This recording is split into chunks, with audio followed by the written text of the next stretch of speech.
The rundown with Caleb and Casey back on a Wednesday evening. It's Wednesday, January 28th, 2026. Caleb Polking alongside Casey Schischler, as always. Happy to be back with you all.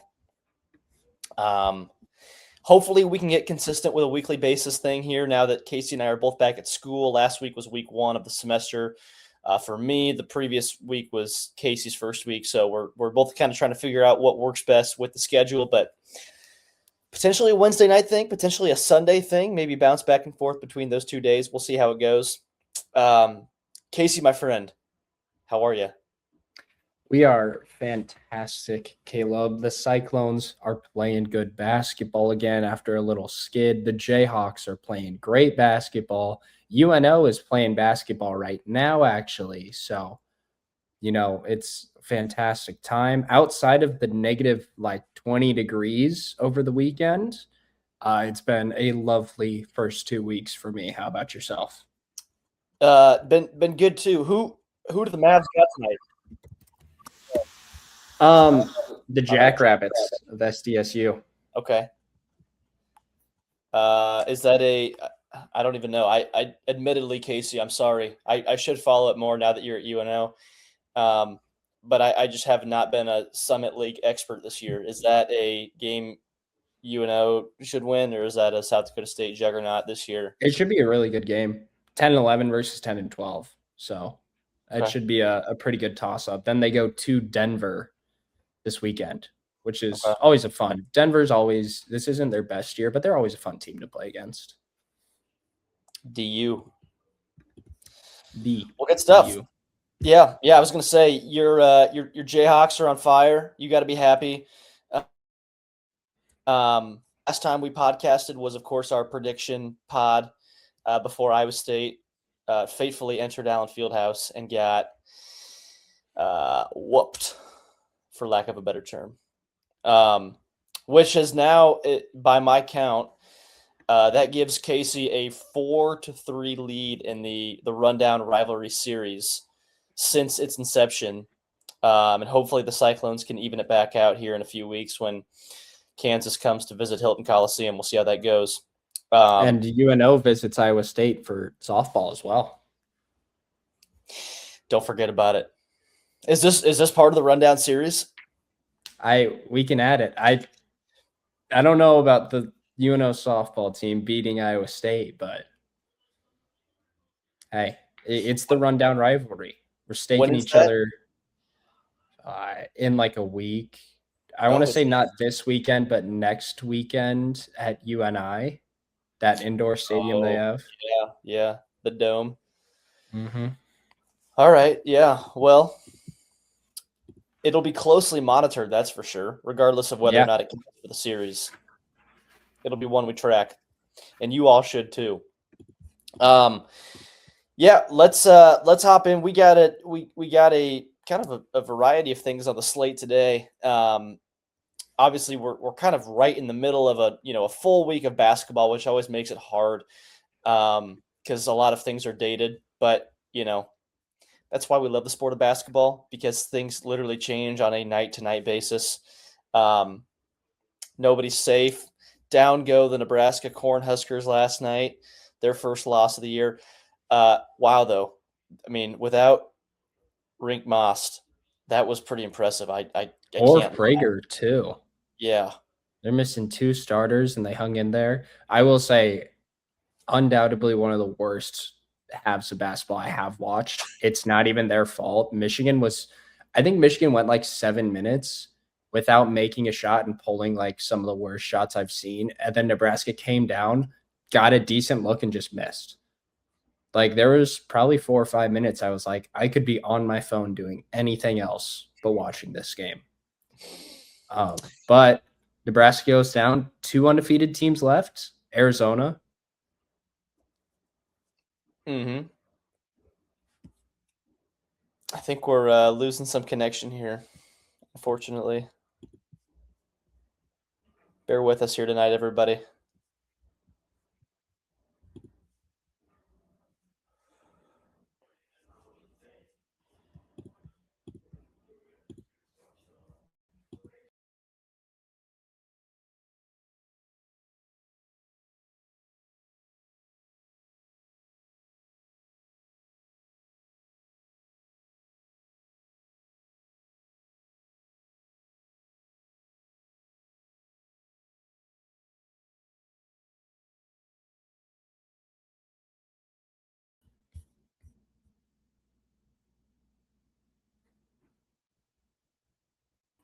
Hello. Hello. Are you back? Here we go. Can you hear me? Yeah, you're a little delayed, but yeah. Okay. Bear with us, everybody. Wi-Fi, internet connection issues tonight. Shout out Westridge Apartments and Ames. I don't know what's going on right now. Router issues. I don't know if it's the service provider or what's going on with the Wi-Fi. Am I still delayed here? Am I still lagging? No, you're good now. You're good now. Okay, sweet. Man, I seem to remember, Casey, when you and I were doing all these online ones, spring of our freshman year, when you were back in Omaha, we had a few episodes where we had to post in like 3 parts because of this exact thing. Yeah.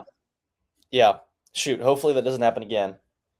We'll keep toying with it as we get back into it. Yeah, we've come so far since those days. Cannot regress back into the internet connection issues. But like you were saying, I think I started to cut out or something happened when you were talking about the 2 undefeateds remaining, which are, of course, Yes. Arizona, big win over BYU in a fantastic game going down to the wire.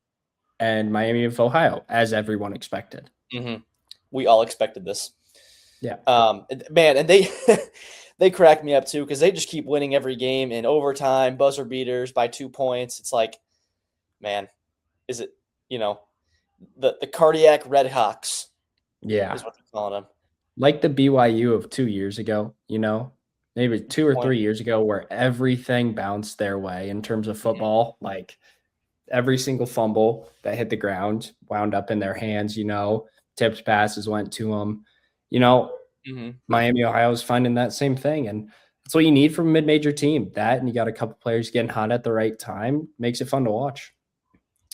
I was going to say, too, back to the Nebraska-Michigan conversation, you talked about that being a really bad second half of basketball.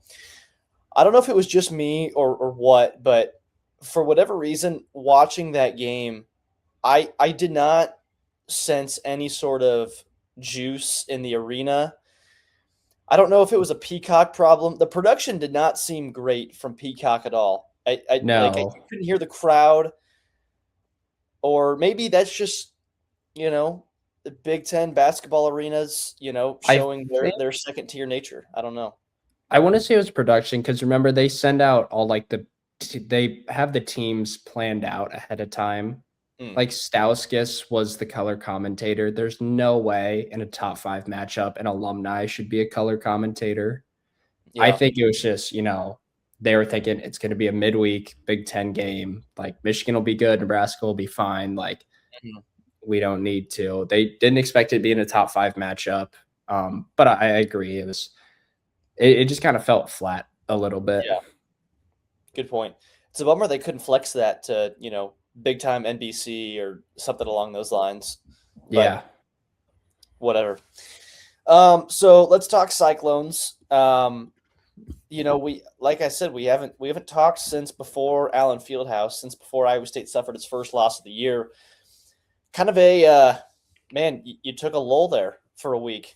I think as a Cyclone fan, I wasn't losing sleep over the Kansas loss. I was disappointed in the way it played out because, man, you got run out of that building.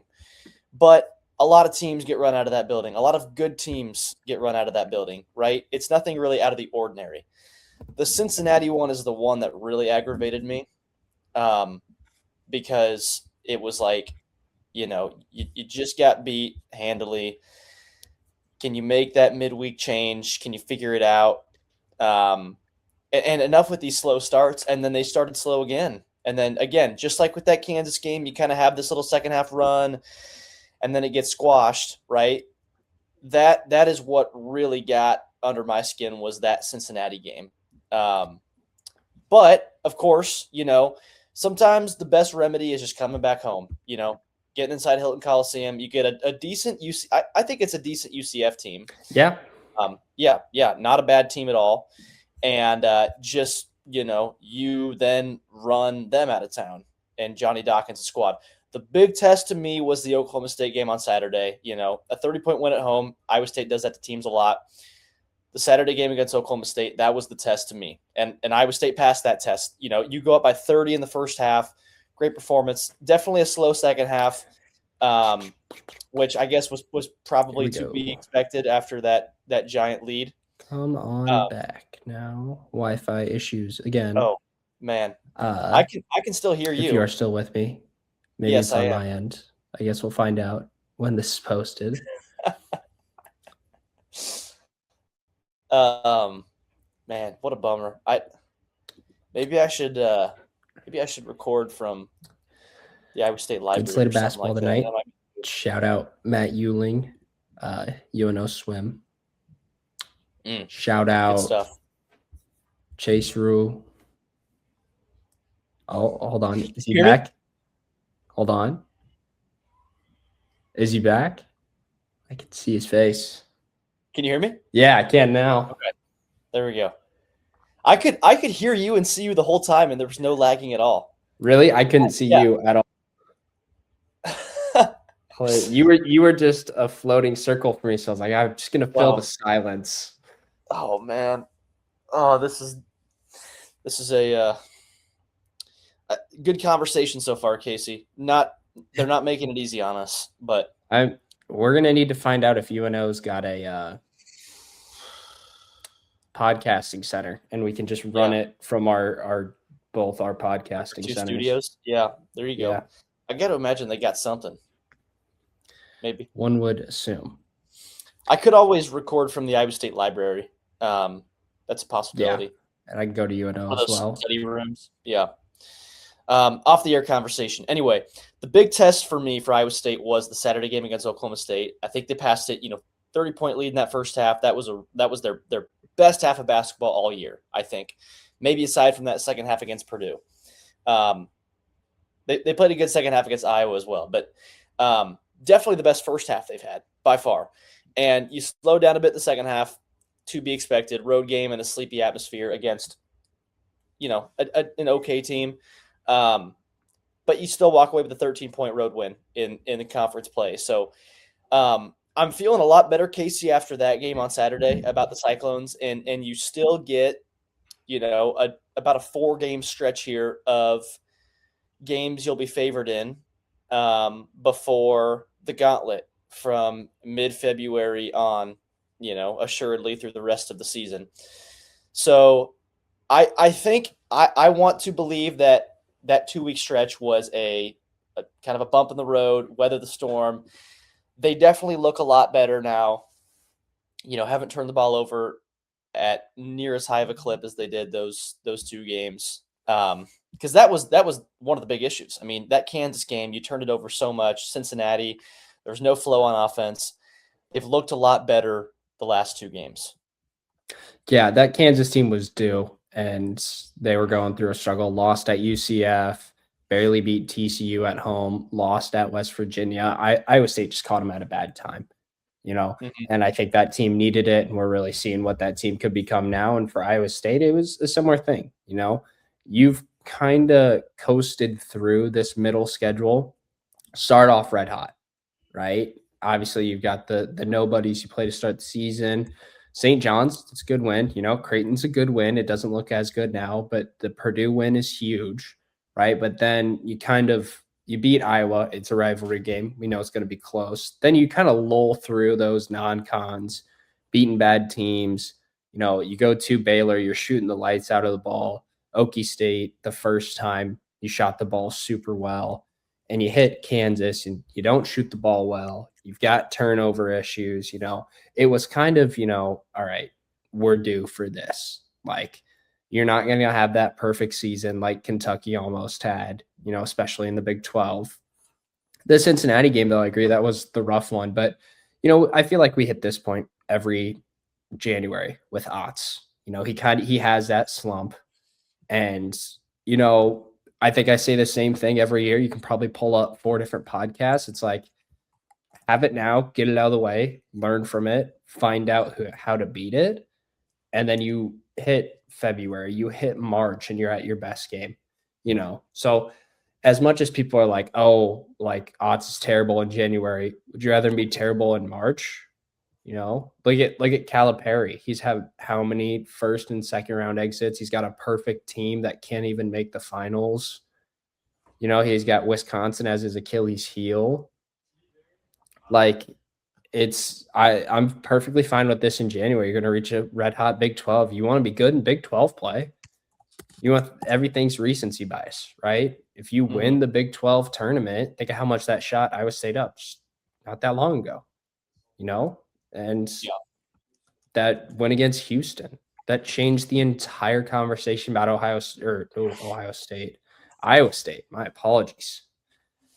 But it changed everything for him. And I wouldn't be surprised if we see a very similar thing again this year where, yeah, you're going to, we could very well drop one to Colorado at home, to Kansas State on the road. We're not going to drop one to Kansas State on the road, to TCU on the road. It's very possible. It's still the Big 12 any given night, and just making sure it's in our memory, like, hey, we can't just coast through these things. Very well said. I think people need to understand, first of all, people got to calm down. This is the best start in school history. And I think people have calmed since, now Iowa State's won these last two games. But I think people also need to understand the breadth of the sport, Casey. It is a long, long season. You're playing, you start November, you're playing through March. It's a long season. I mean, and even a lot of these teams, Iowa State included, like you're doing tough workouts in July, August, September. Like it's so long. So, it's going to happen. Arizona, that is a really, really good basketball team that I think has a really good shot at winning the national championship this year, right? But I think they're still going to slip up here at some point. That team's going to lose a game. I think they will. They almost got beat by BYU the other night, right? So, people got to understand that. So, looking ahead, you put yourself in a good spot now. Like you said, Colorado comes to town tomorrow. Favored by I haven't seen any lines yet on that one. I assume double digit, probably 10 to 15 point favorite in that game. Not a horrible team, can't gloss over them. But then you've got K-State and Tang on Sunday down in Manhattan. And my goodness, gosh, when is that guy going to get fired? It is bad news down there right now. No, we want him to stay there. He can stay there all he wants. I was dying when Melvin Council for Kansas hit the Wabash. The Wabash. After Wabash, yeah. What does Cole Houck care about Kansas State basketball? Have you talked to him at all?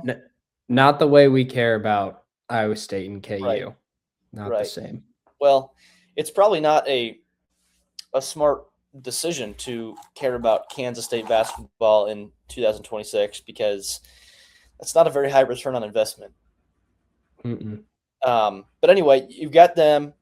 And then you have almost a week off. Baylor at home. That's a struggling team right now. And then a road game at TCU before you have that back-to-back Kansas-Houston doubleheader at Hilton Coliseum. 4 more games here that Iowa State, I think, should win all of them. The away game at TCU, probably the toughest one. But, this is the time right now. Keep on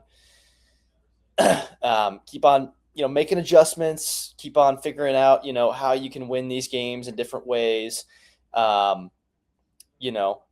Keep guys healthy. That's the big thing, right? You don't want to see an injury plague this season. And then, man, it's going to get real in mid-February because that is a stretch of games. You've got, like I said, that doubleheader. Road games at Arizona, at BYU. You've got Tech at home. It's going to be tough. There's a road game at Utah too. I mean, that's a game where I wouldn't be surprised if Iowa State, loses that game. So, but that said, I'm excited for these next 4 games because I think this team can really continue to build momentum before they hit the real important part of the season. Yeah, you've got a schedule where you go Monday, Houston, Thursday, BYU, Sunday, um, Sunday you go to Utah, and then you come back 4 days later and you've got Texas Tech at home.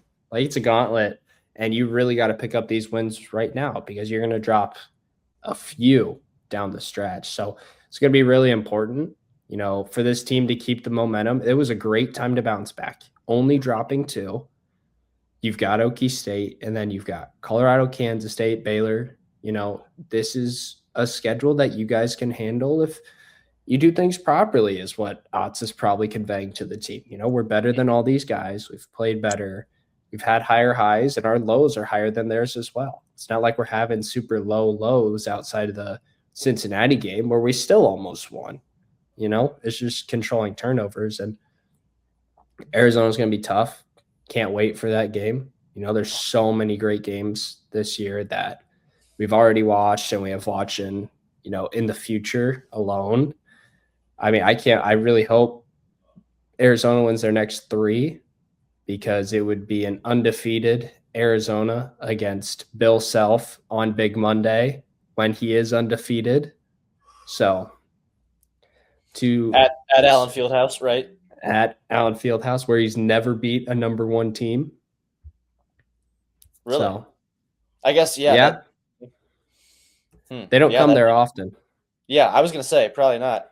Oftentimes in the past, Kansas has had number one next to its name during games like that. Yeah.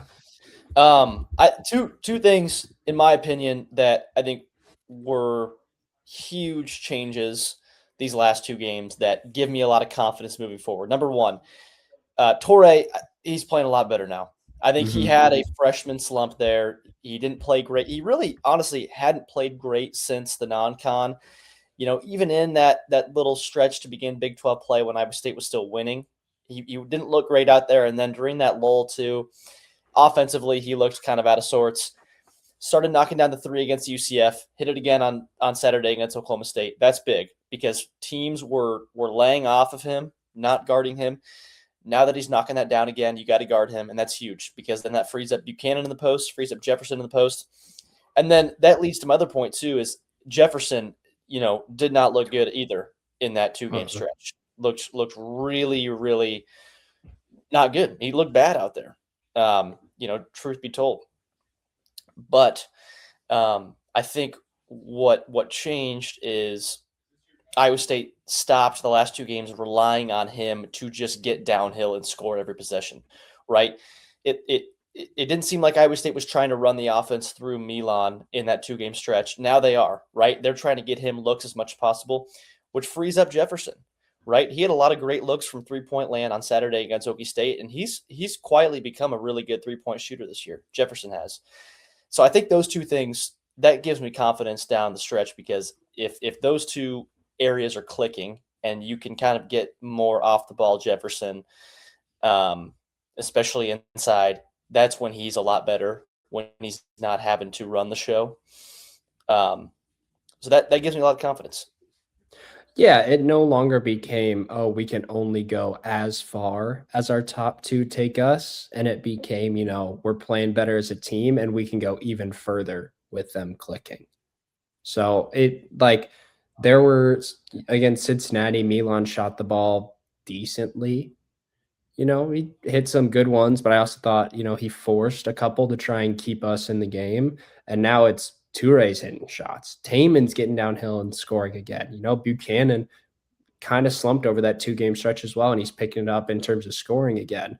And like you said, I mean, Jefferson he's one of the best players in the nation, one of the most underrated players as well. As he elevates his team to a whole new level, while also not being reliant on, okay, we need, 15 out of Jefferson, or we need 12 rebounds out of him, because Buchanan can pick up some of that if, when we play Arizona, Akoa Pete is guarding him, and Milan can hit some extra shots, or Taman or Touré now, where guys off the bench, Heisey can hit some shots.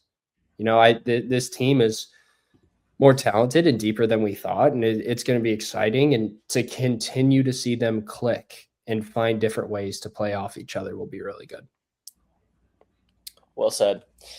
The 8th-ranked 18-2 Iowa State Cyclones, 5th in Ken Palm. They're playing good ball, people. Relish these moments. Sometimes you just got to stop and smell the roses, right? I feel like an old man saying that, but it's true. It's a good basketball team, and I think it's a better basketball team than last year. I think it's a more complete basketball team than last year, which gives me confidence that we're not going to see, one of those duds in the NCAA tournament. I think this team really has I think they should be a second weekend team, and then, beyond that, their ceiling is even higher than that, I think. We'll see what happens there. Tournament's crazy. But it's a good basketball team, and a really important stretch coming up here to get some more wins under your belt before you gear up for the gauntlet. So anything else, Casey, on that front? Keep stacking wins. That's the important thing. Yep. And winning them by more than your favored too also helps, because that is what really drives the net. Yes. I don't know what Iowa State is right now in the net rankings. I was gonna say tomorrow they're 17.5-point favorites. So. Okay. So if you can win that one by 20, that's going to look good. They're 7th right now in the net. And that is 5-1 in quad 1 games, 5-1 in quad 2.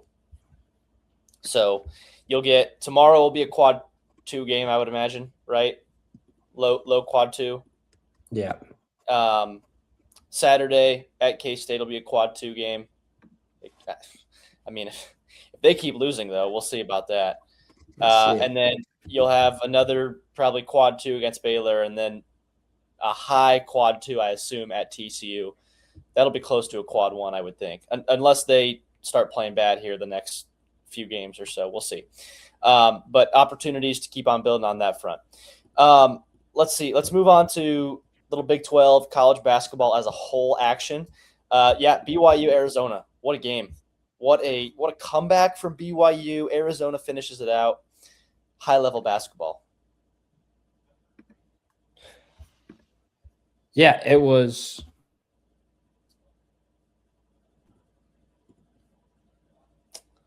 Oh, no. I think I'm losing you. Maybe.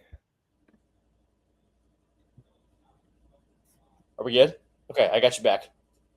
Yep, we're back. Okay. Lost you for that one was on my end. Yeah, it was a fantastic game. I don't know about you. I was going to text you this, but I went straight to bed after that.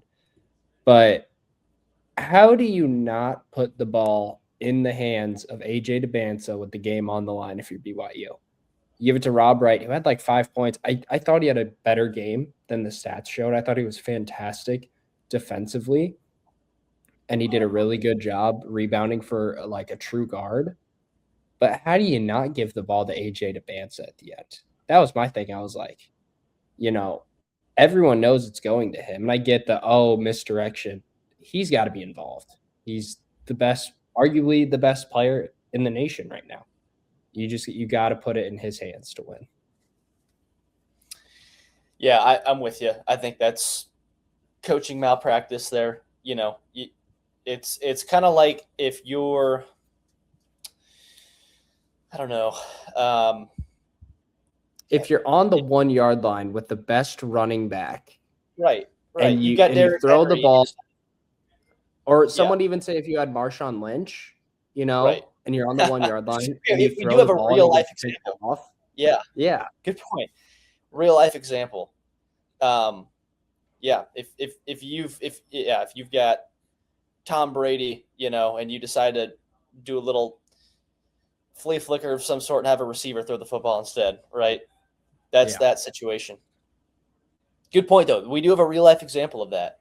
Seattle Seahawks circa 2015. Was that 2014, 2015 Super Bowl? Something along those lines? Yeah. Speaking of that, they're back. They are. They're back. Both teams are back. Yeah. With former New York Jet Sam Darnold, of course. As we all expected. Don't forget about former Minnesota Viking, who they sent away for J.J. McCarthy. Former Carolina Panther as well. Do you remember where he went to college? Sam Darnold was USC. Yes, sir. Little trivia.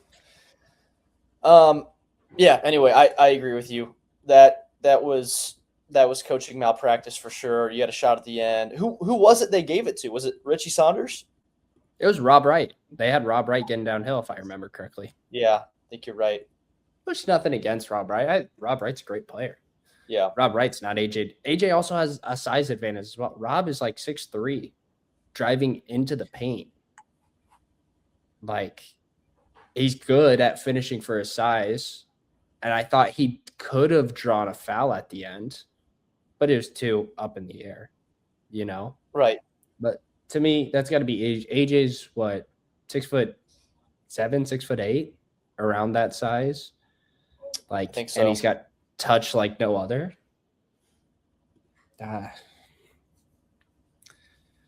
Just tough. So what is man? I don't know how we do this conversation justice, because I mean, this guy's a legend, but I mean, right now as we speak, Baylor is down 11 at Cincinnati. And not to mention, if you just woke up from a, I don't know, 4-year coma or something like that, right after Baylor won the 2021 national championship, I guess it'd be maybe closer to a 5-year coma. Yeah, the Baylor Bears have one win. They're 1-6 in Big 12 play right now. I don't know what's going on down there, Casey. I don't know. I mean, you have this Hall of Fame coach in Scott Drew. But he, it's been a downward trend ever since they won that national championship, and they are not good this year. That is not a good basketball team. Tonde Yesufu is a really good player, but they don't have much else. Yeah, Tonde has done good. Cam Carr, yeah, really good player, really fun to watch, but it kind of it ends there. It feels like, and there's no depth. That's why they dipped into the NBA to go get players. I'll give them, like, they played Iowa State, they played Houston in back-to-back. They had Kansas when Kansas was getting hot, and then they had Texas Tech. So, like, you're not going to win all 4 of those, but you lost at TCU. You won at Oklahoma State, which for some reason Oklahoma State. Win. It's a great win. But then you got beat by essentially 20 the next 2 games. Like, and they're not a great team at home. Like, they can't even protect the home court. Yeah. It's I don't know. I don't know if Drew is trying to do too much in the new era with NIL. So, like, their football team just landed the Florida guy, Lagway. Like, you've got money. You're a private school. Oh, yeah. Like, that's not the issue. The issue's not the draw. Like you said, 5 years ago, they're national champions. So, like, you can draw players in. You have a ton of NBA prospects. Like, VJ Edgecombe just went to the draft, and he's doing pretty solid in the NBA. So, it's like, you can draw in players. You can recruit well. You can finance it. And you have a good coach. I just don't know how it's not clicking right now. Whereas Kansas State, you have Jerome Tang. It's bad coach. Who lasts longer at their respective schools? Dave Aranda or Jerome Tang? Dave Aranda will never get fired, dude. Like that's the running joke on the pod is, like, Dave Aranda's still there, guys. Yeah, he's going to be there. You're right, because he actually does win games. Actually, that's a bad occasionally. Comparison. How about this? How about this question? Okay, who's at Baylor longer? Dave Aranda or Scott Drew? That's a tough one, because Scott should be there a while. But Scott could, if this season doesn't go, I'm not going to say they fire him, but, like, Scott could go elsewhere. He's going to have offers. Right. If he's not seeing eye to eye, or like or maybe there's something behind the scenes that we don't know, that he can't bring in who he wants, Scott could leave. Dave Aranda is going to be there till he dies, I think. Yeah, I think so too. Certainly as long as we're doing this for. He'll Dave's probably going to outlive us. be – Dave is the next Fran McCaffrey. He's just there. Keeps them in football purgatory, just sitting right at like 6 to 8 wins every year.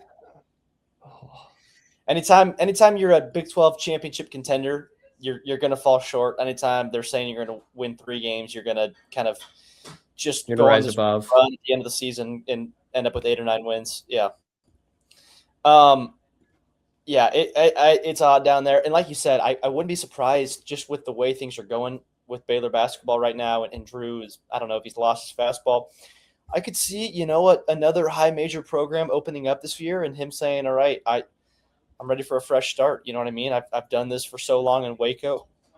I mean, he technically did peak. I mean, he won a national championship, right? Yeah. So, maybe he feels like he's done all he can and he got to the highest level and now it's time for something else. And I wouldn't blame him. It would be a bummer to lose a legend like that in this conference, but I suppose more to come. They're not making the tournament at this point, but we'll see if maybe he can rally the troops for a run towards the end of the year. Yeah. I mean, he's going to have to get a whole new roster next year anyways. Yeah. A lot of them are, seniors or, Yesufu's going to be a lottery pick. Yeah. So it maybe this year was kind of a throwout year and he was filling the roster and just seeing what would happen. And next year he's going to, reset it and next year he could be right back into the, the top 4 of the nation. So we'll kind of see what happens. Your Kansas Jayhawks host BYU this weekend. Big game. Really big game. Excited to see that one. 3:30 p.m. on ESPN. Whew, that's got to be a Boog, Shambi, Jay Billis type of game, right? You would assume. That's got to be Jay Billis gushing over Demansa and Peterson, who will play in that game. So. Absolutely. I don't know what's going on out here right now. Something's really loud right outside my window. This has been quite the elite production of a podcast going on here. We're back. Just friendly conversation. That's all it is. That's all this has always been. Friendly conversation. It's always been. Record it and people can listen to it if they want. They don't have to though, but they choose to. Well, if they want to hear like the correct takes in sports, they listen. Yeah. And if you want to get a prep on what the future commissioners of college athletics are like. There's a lot of people out there who don't listen to this, but they should. That's just their fault. Choosing not to listen to the 2 most brilliant sports minds in the country. Ever in the history of the world. Okay, let's see. So anything else on the college basketball front you wanted to hit on? Not at all. Okay. So let's do this first. Indiana won a national championship in football since the last time we podcasted. There's one where, man, if you woke up from a 4-year coma, that would be probably the craziest possible headline you could see. Indiana football national championship. Indiana led by James Madison's coach and players. And a QB from Cal who's like a super nerd genius. Yeah. Good point. LinkedIn warrior. Shout out, Fernando. Shout out. So Indiana won a national championship. I had a question for you, Casey, and I gave it to you in advance. I think we're both going to answer this ourselves. But I was thinking about this after Indiana won, because this is unequivocally one of the greatest underdog stories of all time, right? I mean, just the 2-year turnaround of Indiana football from being a basement dweller in the sport to the national champion. So the question I posed to you, I thought about this specific category, right? Dormant team, gets maybe a new head coach, new management, something along those lines, and is a total underdog, and then really gets to kind of the highest level in their respective sport. So we're not talking like the one game UMBC upset over Virginia, right? This is like a body of work sort of thing. So the 4 I picked here, the question I asked you was, what is the greatest American sports underdog story of all time? Is it A, Indiana football's 2-year championship run, B, Miracle on the Ice, C, Butler basketball's back-to-back championship appearances in 2010 and 11, or D, the Oakland A's Moneyball MLB win streak record? Obviously, that one's not a championship, but I mean, that was an incredible feat, and obviously very much an underdog story. So, what are your thoughts on this, Casey? Yeah, I think when you look at it over like a long period of time, it's probably Indiana. If you think back to the hiring of Cignetti, right? They hired him and he was like, "Oh, I win." And people are like, "That's funny. You're going to, go 500 at Indiana." Cool. In a Big Ten now with, not just Michigan and Ohio State, but Oregon, USC, Washington, right? Yeah. And then it was the thing for me is I get that they weren't favored heading into the season, but like you look back and obviously they shouldn't have been a favorite, but that they got a lot better. They retained what they needed to. I think in terms of American, that's probably it. Miracle on Ice was good. That was a talented team, but their big win was, a 1-game thing. Sure. Other one that I had mentioned to you was Loyola You said Chicago's yeah, tournament run, Loyola. Yeah. which wasn't bad at all. Great pull. Forgot about that one. It's not bad. Oakland A's is probably like as a single season, it's probably Oakland A's over like a long period. I'd give it to Indiana because Indiana was 150-1 to win it at the beginning of the season. So this was like early rankings come out. Some places had them at like 1,000-1. Now, if we want to talk world, and this is one I kind of dove more in depth, it's the 2015-16 Leicester City, which was 5,000-1. So like the odds of Indiana like were 150-1,000-1. Leicester was 5 times the max of that, 5,000-1. So, which, if you were wondering, according to Google, the odds were the same as betting on Elvis being found alive or the Loch Ness Monster being discovered in that year. So it is pretty insane. But yeah, what Indiana and what if you cashed a nice little $50 bet on Leicester City back in 2015, whoo! We wouldn't be paying for college. That's for sure. Oh, no. But yeah, what $10 bet, man? You're doing just fine. Yeah, what Cignetti has done in Indiana will go down in the history books, and I almost think it's kind of not for him, but for like other coaches, I'd be afraid if I'm going to go take a new job at like a mid-major school with decent funding, not a mid-major, a middle power school with decent funding or a power school, the expectations just rose. Like there's going to be fire up your butt if you are not performing, at least making the playoffs in 2 years. I'm not saying, oh, Kiffin's got to win it next year, but some of these schools with funding are going to look and say, if Cignetti can do that, why can't my guy do that? And it might also change the landscape where, hey, we're going out and getting more James Madison coaches. We're going out and hiring the Utah coach, or sorry, UConn, not Utah, right? Tulane's coach. I think he's a great example of what could be the next. And JMU's other coach, another great example. I think, it's a great thing for the mid-major coaches, that they're going to be looked at, and it's not just going to be, oh, I'm going to work up through the Alabama system, be a coordinator, and go to Texas as an OC, and then next thing you know, I'm going to Kansas State as a head coach, and then Texas A&M the next year. It's, the mid-majors getting some love. Well, and who else's job it makes a little bit harder too is our old buddy Matt Campbell. because Penn State is going to look right down the street in the Big Ten, and we've given you all this money, and if they don't win, especially next year, have you seen how easy their schedule is? Yeah. If Penn State, I mean, I would not be surprised if their fan base is not happy with 10-2 at the end of that season. I wouldn't be surprised if they're upset about that, especially, like you said, seeing the Cignetti deal. That Indiana team, too, they're not going away, by the way, in case anybody was wondering. This is not a one-hit wonder. They've got Mark Cuban money now.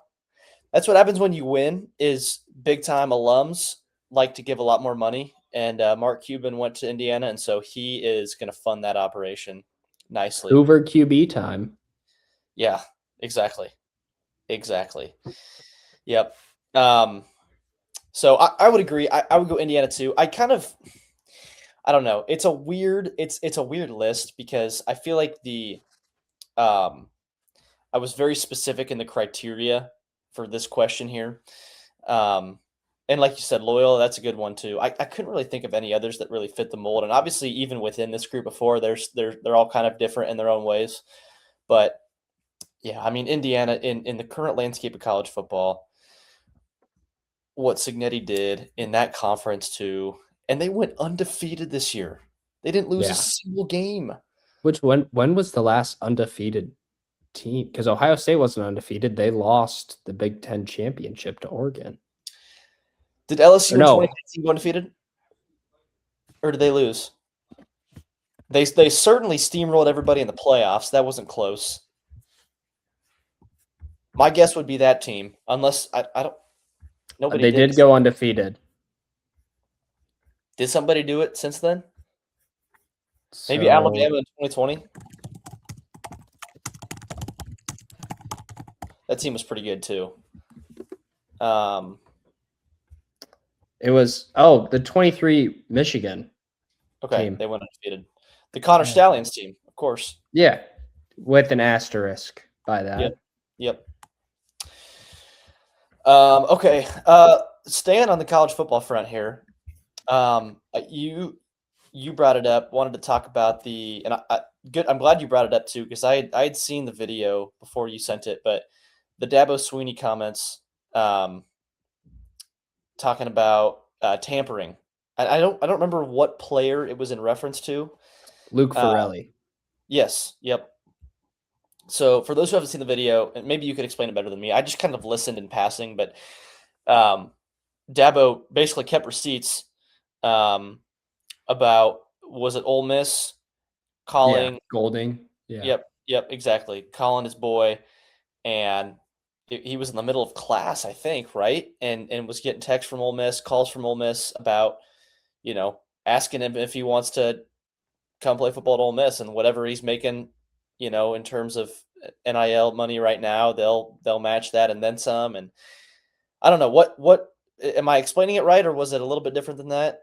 Yeah, I've got the notes here. I'll just dive into it. I kind of wrote this down when I went through the video because I was, I'd say critical of Dabo. We're not his biggest fans. Like what he has done, you cannot deny. But where he's at now is, in question, and how he is with the portal. So Farrelly is originally from Cal. He played for Cal last season, hits the portal, visits Ole Miss and Clemson back-to-back days. He goes to Clemson second, ends up loving his visit with Clemson, commits to Clemson, enrolls, signs, gets a house, gets an apartment, gets a car to drive around. He's in classes, enrolled and in classes. And then Golding, the new Ole Miss head coach, reaches out a little bit saying hey, you should, what's your buyout? Do you want to re-enter the portal? And so he's in classes, he's practiced, he's met with the Clemson team, and his agent is still meeting with Clemson and apparently taking phone calls from Ole Miss as well and talking to them. So Clemson's AD just reaches out and says, hey, we know what you're doing. Like, just, we don't want this to get messier than it is. He's here. Like, don't tamper. We will. Like, if you keep doing it, we'll pursue all options. 8 a.m. class the day before the portal. Golden calls him again, sends him a contract offer to come transfer, says we'll pay your buyout, we'll get things figured out. Has Dart, has Trinidad Chambliss call him and talk to him. One of those calls that you see a lot in recruiting where it's like, oh, the player calls them, but oh, the coach happens to be there because the coach isn't supposed to directly call. And Ferrelli and his agent let Clemson know what's going on. And we reached the last day of the portal being open. Ferrelli leaves school early, goes to the compliance office, trying to hit the portal. Apparently, Ole Miss had added an extra year and some extra money to it. And so Dabo and another guy go over and they're like, what's going on? He says, I'm hitting the portal. Like, Ole Miss offered this for 2 years. If you can't match it, I'm going. So they just said, we're not going to deal with that. You hit the portal. And he does. And Dabo, a couple days later, sits down at a press conference with the AD and said, has the receipts, has the times, has quotes from people. And he's like, it's not, and he goes, to his credit, he's like, this is not just about one Clemson linebacker. Like, this is just the state of sports. If we don't have rules, then what can we abide by? Like, we don't have a true process. We don't have a true, like, we need rules and guidelines to make everything proper, and so it'll be interesting. And it's huge that he did this, like, finally bringing light in. It's something we know has happened. It's something we knew, like, Kansas got sanctioned for allegedly tampering a couple of years back in basketball. Like, Nick Saban has not said he tampered, but he's been like, yeah, there's definitely shading recruiting processes that go on, and especially with the big schools. And I think it's good for Dabo to come out. He's got the receipts. It should be a fairly open and closed, like, ruling on it, but now it puts the NCAA in a position where they have to make a ruling and they have to grow a spine. Absolutely. I'm with you. I'm glad this happened. This was long overdue, and Dabo is one of those people too. You're right. Controversial guy.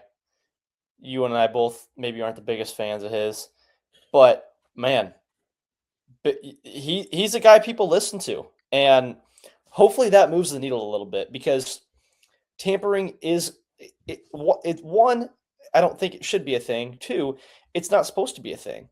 Like, the Yeah. NCAA does have it. Like, it is a rule that tampering, within certain time frames isn't supposed to exist. And I don't think tampering as they define it is allowed at all, no matter what the time is during the year, whether the portal's open or not. But obviously nobody's enforcing it, right? There's nobody that is doing anything about it.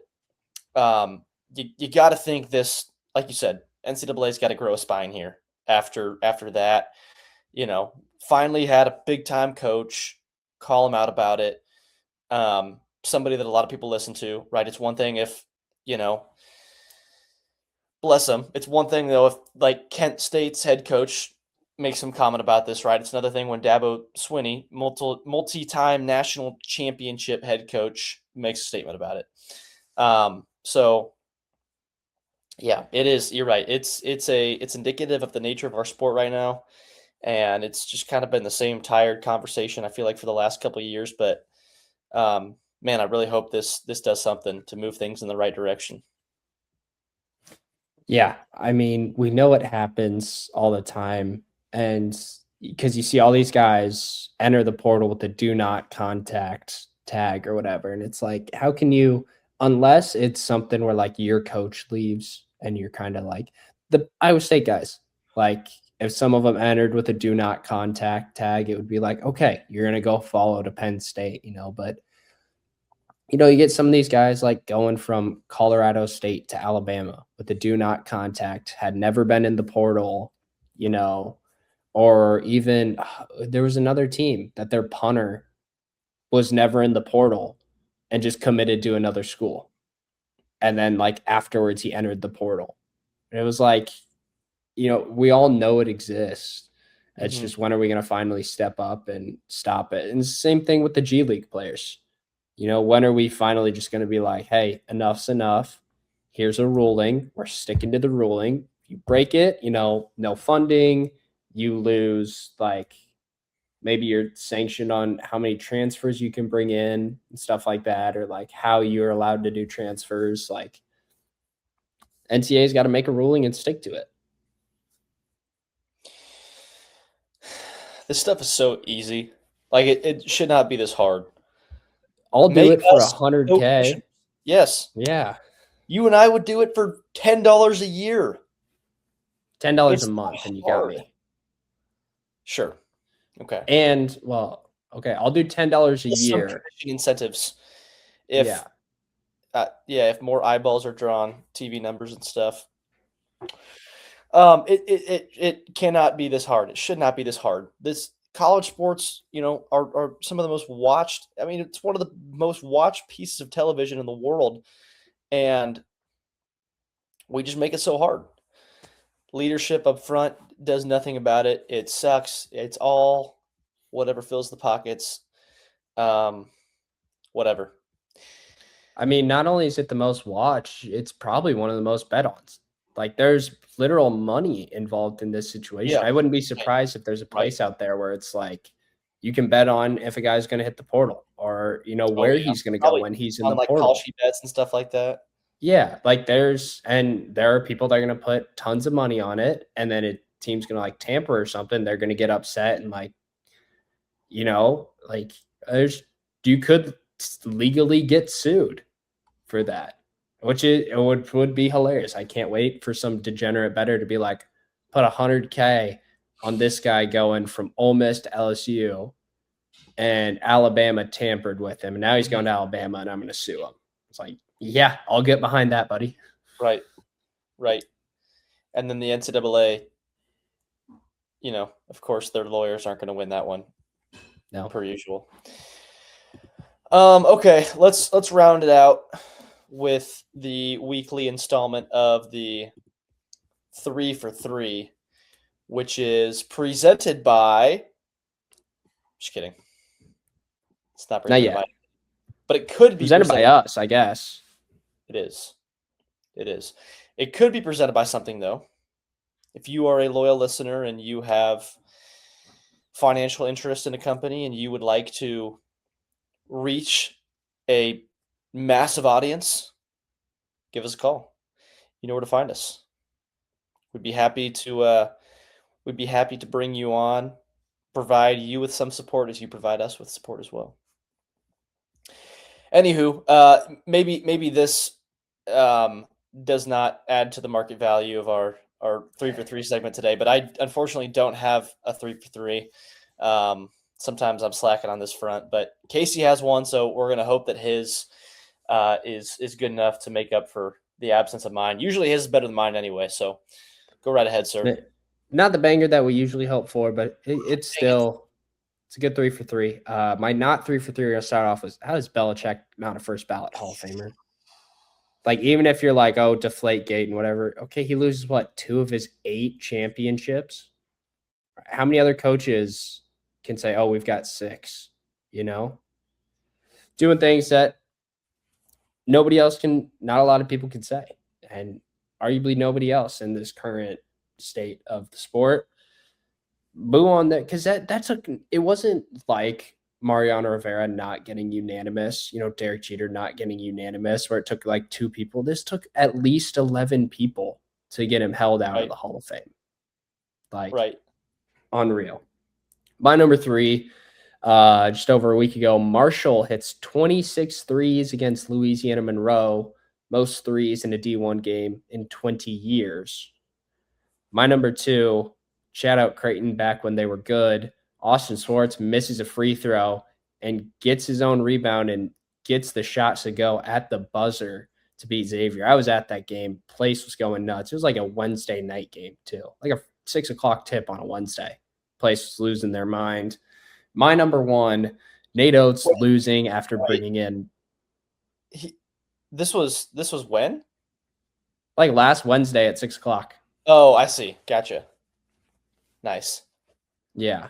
My number one, Nate Oates brings in Bediako and loses. And there's a huge social media push to get Bediako in the G League All-Star game because that's where he was in the G League.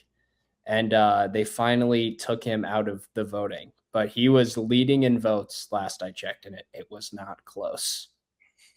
Because if he would have won, he would have had to go to All-Star weekends in the NBA. And then it's like, well, now what do you do?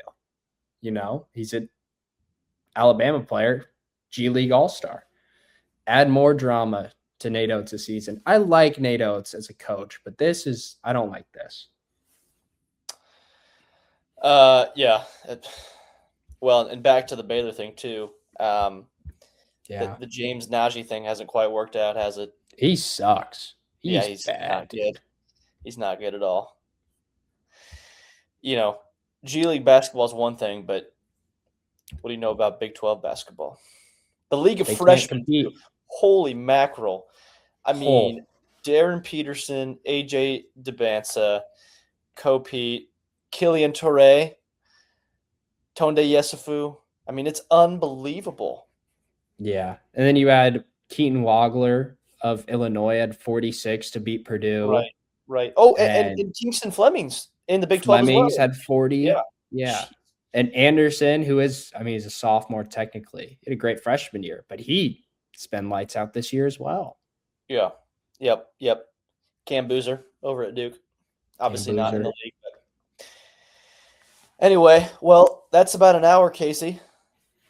Pleasure as always doing the pod with you, sir. We're back, baby. We are back. We're always back. Sometimes we're not as back.